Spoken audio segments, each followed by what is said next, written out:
Dear students, Assalamu alaikum.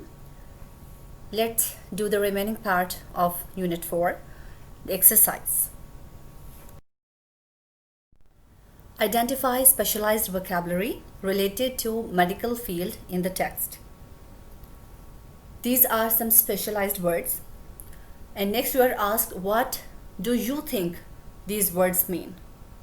This is up to you. What do you think these words are meant?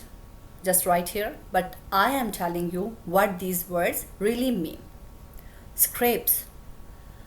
These are light cuts जिनको हमने Kharashi translate किया है. Infection is when an organism enters the body and cause illness. Ointment is a smooth paste applied on wounds. Bandage, patti, a long piece of fabric with which wounds are tied. Dressings, ये भी पट्टी होती है, pieces of soft cloth for placing on the wounds. And stitches are pieces of thread used to join the edges of a wound or cut. Complete the missing letters in the words below to match the meanings given on the right. On the right hand, you are given some meanings, and on left hand you are given some words and some letters are missing from these words. All these words have prefix dis. एक तो dis लगाना है इन सब words के साथ, and the letters of the basic words are also missing, like OCATE. इसमें खुद भी कुछ मिसिंग है, वो भी लगाना है यहाँ पे हमें, और इसके साथ dis भी ऐड करना है. सो मीनिंग देख के हम गेस करेंगे कि what is it. To put out of place, अपनी जगह से हटा देना किसी चीज को. That is dislocate. Locate and dislocate. Dis किसी भी वर्ड के साथ लग जाता है तो इट मीन्स डिवॉइड यानी विदाउट, वो उसको ऑपोजिट हो जाएगा. Then to be unhappy. जब कोई हैप्पी होता है तो वो सेटिस्फाइड होता है, और जो अनहैप्पी होता है वो डिससेटिस्फाइड होता है. टू डाइवर्ट, ट्रैक से हटा देना, उसे क्या कहेंगे? डिस्ट्रैक्ट. टू एक्सक्लूड, निकाल देना. And you can easily guess disqualify. Include करना होता है ना, क्वालिफाई करना, और एक्सक्लूड जो उसका ऑपोजिट है वो डिसक्वालीफाई होगा. टू डाउट, किसी पे शक करना. जब किसी पे यकीन करते हैं तो बिलीव करते हैं, और जब नहीं करते शक करते हैं then it's opposite, disbelieve. And to reject, जब किसी को एक्सेप्ट करते हैं तो उसे अप्रूव करते हैं, और जब उसका ऑपोजिट होता है अप्रूव का then it is disapprove. Choose the correct answers. Multiple choice questions. If blood spurts or continues flowing after continuous pressure, 1. Do first aid. 2. Apply gentle pressure with a clean cloth. And 3rd is seek medical assistance. Text में हम पढ़ चुके हैं कि first aid देने के बाद भी, फर्स्ट एड यही है ना कि आपने प्रेशर दिया है, उसके बाद भी अगर ब्लीडिंग नहीं रुक रही then you must seek medical assistance. 2. Thorough cleaning reduces the risk of. किस चीज़ का रिस्क कम कर देती है? बहुत अच्छी तरह से साफ करना ज़ख्म को.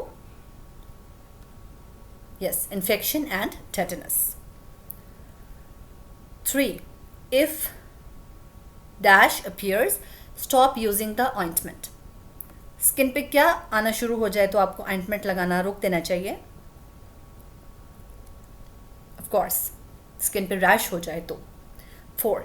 Change the dressing at least daily, कम से कम daily. 5. Band-aids or sticky plasters are good for dressing small wounds.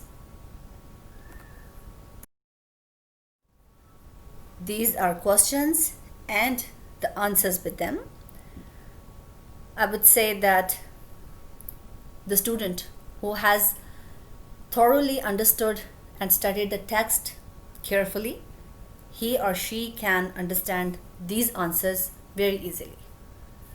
And write these question answers on your notebooks.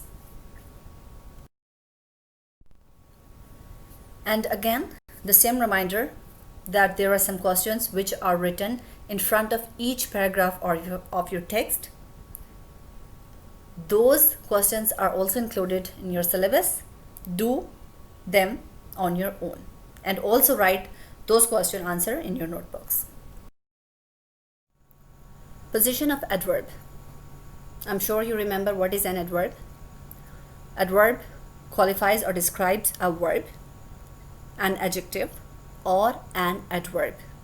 An other adverb. Adverb वो चीज़ होती है जो हमें verb के बारे में बताए कि verb कैसा था, वो काम कैसा हुआ, कब हुआ, कहाँ हुआ, किस फ्रीक्वेंसी से हुआ. एडजेक्टिव के बारे में भी बताते हैं कि कोई नाउन की क्वालिटी एक एडजेक्टिव होता है, वो एडजेक्टिव कैसा है उसके बारे में भी हमें एडवर्ब बताता है. और एक और एडवर्ब को मज़ीद डिस्क्रिप्शन की ज़रूरत हो तो भी उसको एडवर्ब से बताया जा सकता है. बट बात ये होती है कि एक सेंटेंस में एडवर्ब कहाँ पे प्लेस करेगा. It depends on the type of adverb. Adverb of manner, adverb of frequency, adverb of time, adverb of place. इनमें कुछ ऐसी चीज़ें होती हैं जो ये डिटरमिन करती हैं कि adverb सेंटेंस के शुरू में आएगा, verb से पहले आएगा, verb के बाद आएगा, mid of the sentence आएगा या सेंटेंस के end पे आएगा. But there are not hard and fast rules regarding this position of adverb. Because आप इस इमेज में जैसे देखें, एडवर्ब ऑफ फ्रीक्वेंसी पहले फ्रंट पोजीशन पे आया हुआ है, ये मिड पोजीशन में भी आता है और ये एंड पोजीशन पे भी आ सकता है.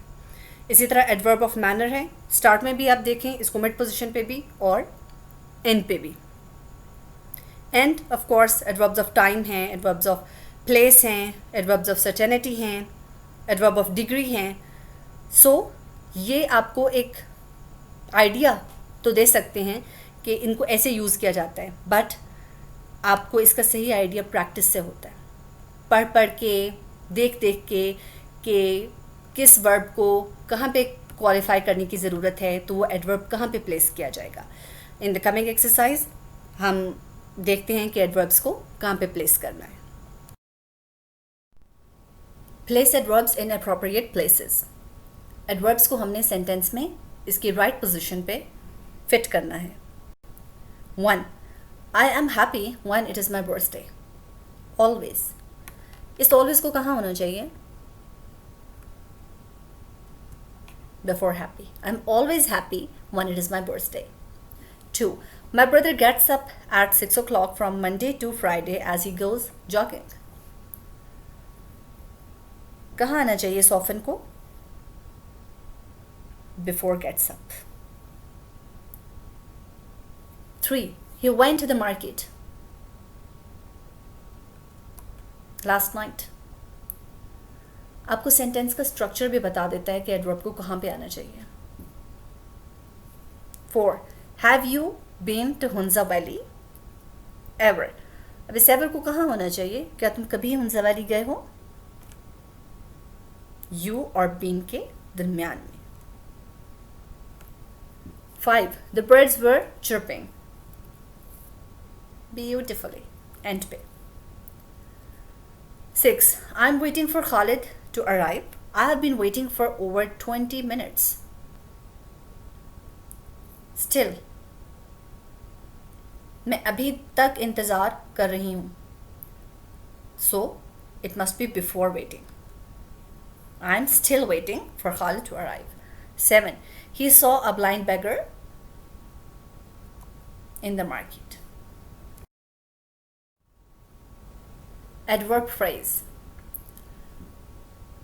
Earlier we studied the difference between adjective and adjective phrase.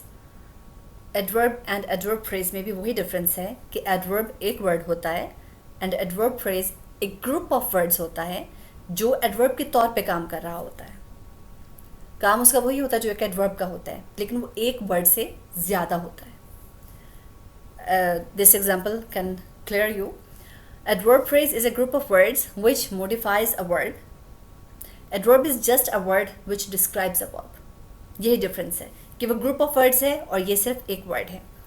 First example is of adverb. She prepared her lesson well. उसने अपना लेसन अच्छा तैयार किया. Well is adverb. जो प्रिपेयर इज वर्ब. इसके बारे में बता रहा है कि कैसा तैयार किया, अच्छा तैयार किया. So well is adverb. अगर हम एक लफ्ज़ में नहीं बताना चाह रहे हैं, हम इसको एक ग्रुप ऑफ वर्ड्स में बताना चाह रहे हैं, थोड़ा लंबा करना चाह रहे हैं और हम इसको एक फ्रेज देते हैं इसके लिए, वो would say she prepared her lesson in a good manner. अब वो वेल को इन अ गुड मैनर में कन्वर्ट कर दिया तो ये एडवर्ब फ्रेज हो गया. बात अभी भी वही है. इन अ गुड मैनर भी प्रिपेयर्ड को ही क्वालिफाई कर रहा है. प्रिपेयर्ड अभी भी वर्ब है और इसके बारे में अभी भी इन अ गुड मैनर ही बता रहा है कि लेसन कैसा तैयार किया. So, this difference can make you understand this adverb phrase. And next, this is the part which is written in your book. An adverb phrase is a group of words that functions like an adverb, and example is he works carefully. वो बहुत एहतियात से काम करता है. And they rested at sunset. जब सूरज ग़रूब होने लगा तो उन्होंने रेस्ट किया. अब at sunset are two words. Words two भी हो जाएं तो वो फ्रेज हो जाते हैं. और केयरफुली एक ही वर्ड है, दो इसके साथ एक सफिक्स लगा हुआ है, बट फिर भी एक ही वर्ड है.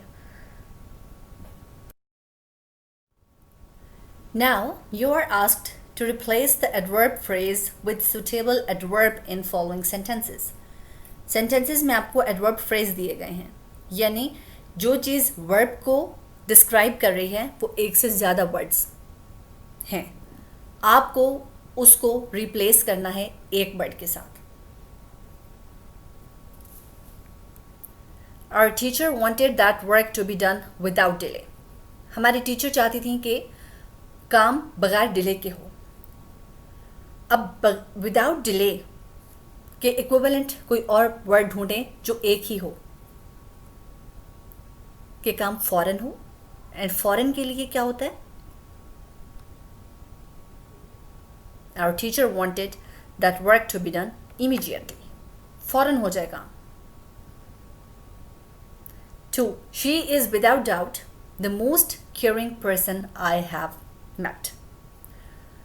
वो सबसे ज़्यादा केयरिंग पर्सन है जिनसे मैं अभी तक मिली हूँ, और इसमें कोई शक नहीं. Without doubt. जिस चीज़ में कोई शक नहीं होता वो क्या होती है? वो यकीनी होती है, सर्टेन होती है. सो हम इसको एक वर्ड से रिप्लेस करेंगे जो यही वाला मीनिंग दे रहा होगा. ज़रूरी नहीं कि आपने डाउट से मिलता जुलता कोई वर्ड लिखना है. आपने इससे इसका मीनिंग यही देना है, लेकिन वर्ड आपने एक यूज़ करना. She is undoubtedly the most caring person I have met. 3. This plant flowers once every year. ये प्लांट साल में एक दफ़ा फूल देता है. Once every year, साल में एक दफ़ा, ये एक फ्रेज है. इसको एक वर्ड से रिप्लेस करें तो हम कहेंगे सालाना. सालाना क्या होता है? This plant flowers annually. You should complete the work in a while. In a while वो टाइम स्पैन होता है जिसमें डिफाइंड नहीं होता कि टाइम बहुत शॉर्ट भी हो सकता है, थोड़ा सा लॉन्ग भी हो सकता है, थोड़ा सा उससे लॉन्ग भी हो सकता है. यहाँ पे यही लग रहा है कि इसका मतलब है कि तुम्हें अपना काम थोड़ी देर में मुकम्मल कर लेना चाहिए. अब वो थोड़ी देर क्या लफ्ज़ हो सकता है? Yes, you should complete the work shortly. थोड़े टाइम में इसको कंप्लीट कर लो. 5. The two old friends met each other by accident. दोनों बाय एक्सीडेंट मिल गए. ये तो फ़ौरन आपको पता चल जाएगा कि the two friends met each other accidentally. gerund and infinitive. Gerund is a verb form which functions like a noun. It ends in ing. Usually हम समझते हैं कि एक वर्ब फॉर्म के साथ ing लगा हुआ हो तो वो present and past and future continuous tenses में यूज़ होता है और वो एज वर्ब ही यूज़ होता है. बट समटाइम्स हम बेस वर्ब फॉर्म के साथ ing ऐड करें तो वो एक नाउन भी बन जाता है. कैसे देखते हैं, बल्कि हम इसका कंपैरिजन देखेंगे. इन्फिनेटिव को भी एक्सप्लेन कर देती हूँ, फिर हम दोनों को कंपैरिजन में देखेंगे. Infinitive is a basic verb form with two before it. इसकी सादा सी निशानी तो यही है कि बेसिक जो वर्ब फॉर्म होती है, सिंपल वर्ब, उससे पहले टू लगा दें तो वो इन्फिनेटिव हो जाता है. Infinitive usually, not always, usually works as a second verb. Sometimes main verb भी यूज़ के तौर पे भी यूज़ हो जाता है. And sometimes there is no to with infinitive, but वो थोड़ी एडवांस लेवल की चीज़ें हैं. आपके लिए यही समझने के लिए ठीक है कि वर्ब से पहले टू लगा हुआ हो और वो एज अ वर्ब ही काम करे, तो उसको आप इन्फिनेटिव कहेंगे. और टू के बाद वर्ब की बेसिक फॉर्म ही लगती है. टू के बाद ing वगैरह या ed फॉर्म यूज़ नहीं हो सकती. कुछ एग्जांपल्स हैं. एक ही तरह के सेंटेंसेस हैं जिसको जरंड की फॉर्म भी दी गई है एंड इन्फिनेटिव्स की भी. आप इसको फील करेंगे कि कितना आप क्लियर हो जाते हैं इसके बारे में. 1. She began singing. उसने गाना शुरू कर दिया. In this sentence she is pronoun, subject. Began is verb, action began है. एंड सिंगिंग वर्ब का काम नहीं दे रहा है यहाँ पे. Here singing is a thing, an activity.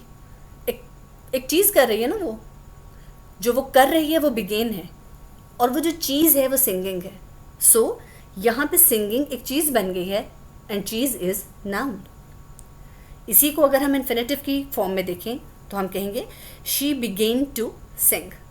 अब इसमें बिगेन मेन वर्ब है and to sing is a second verb. काम दोनों जगह एक ही किया है, बट देखें उसकी पार्ट्स ऑफ स्पीच कैसे चेंज हो रहे हैं. 2. I started running. मैंने भागना शुरू कर दिया. Started is verb and running, वो जो रनिंग उस वक्त हो रही है वो एक नाउन के तौर पे हो रही है. भागना एक नाउन के तौर पे उस वक्त यूज़ हो रहा है. सो रनिंग यहाँ एक जेरंड है. And I started to run. यहाँ पे स्टार्टेड मेन वर्ब है and to run is also a verb but it is second verb. 3. They will continue working. वो काम करते रहेंगे, काम जारी रखेंगे. अब यहाँ पे verb is continue and working काम है.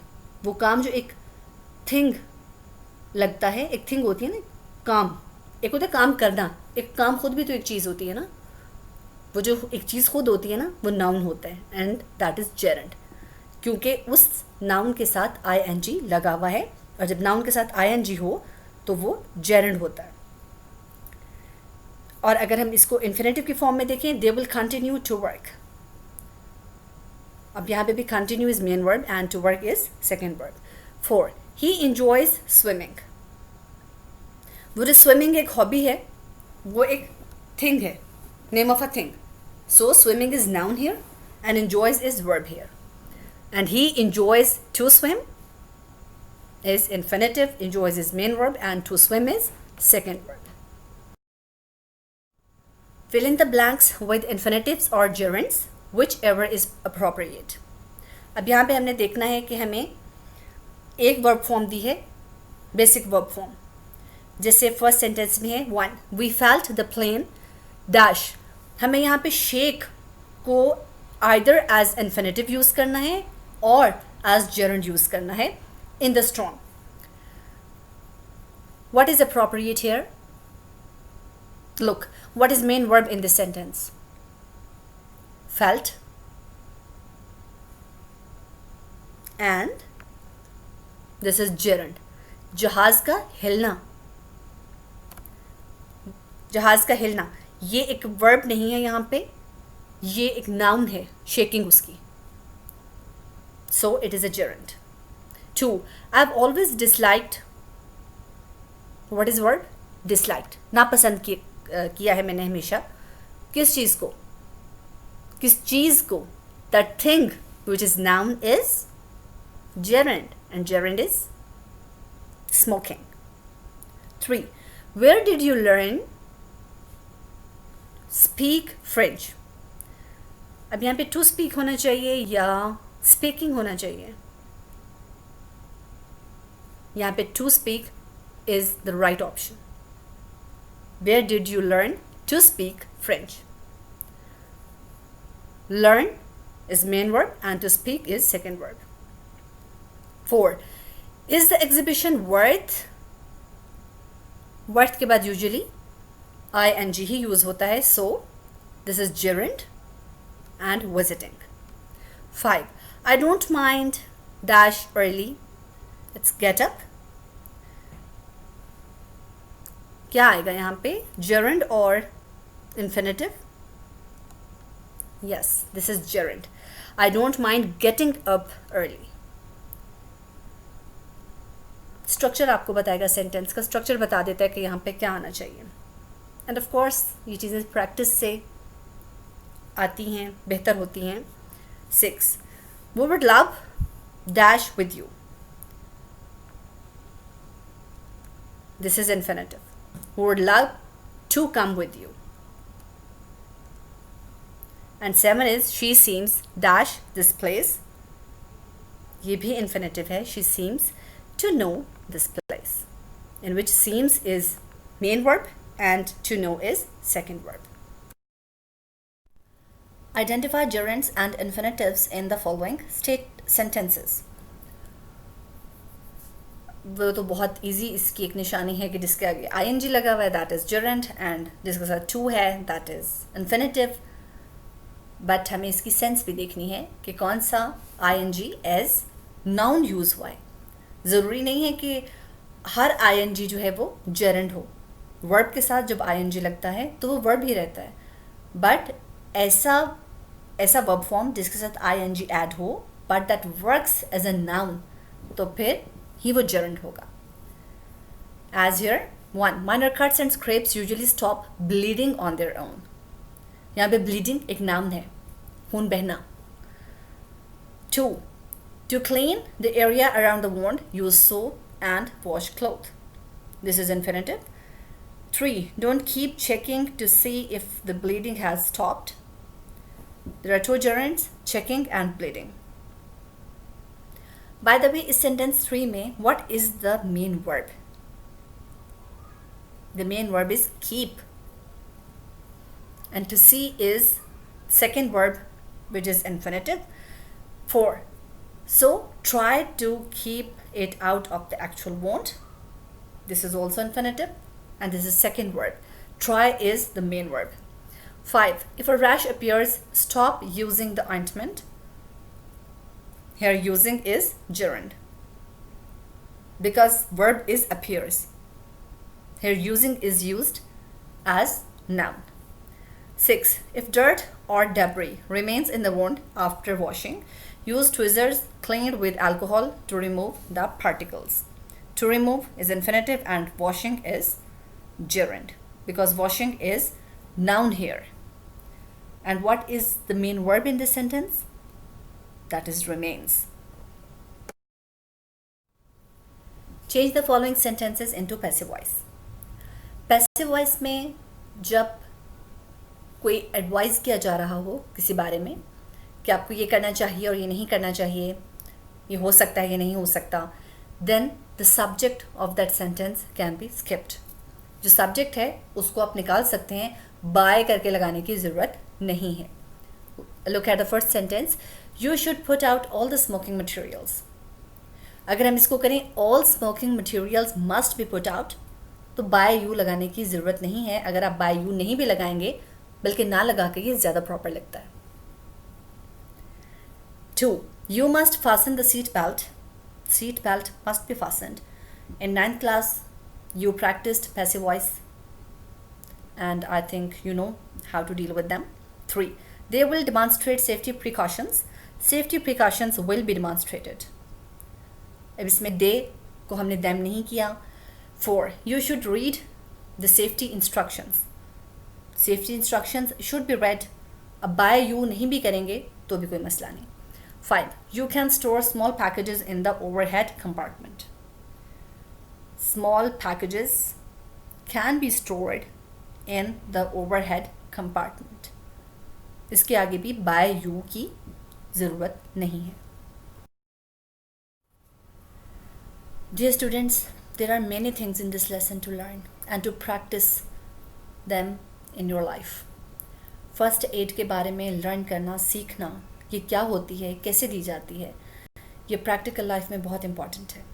हमने बुक्स को एग्ज़ाम के लिए तो पढ़ना होता है, बट हमें इसको नॉलेज के लिए भी पढ़ना है और इन चीज़ों को सीखना है.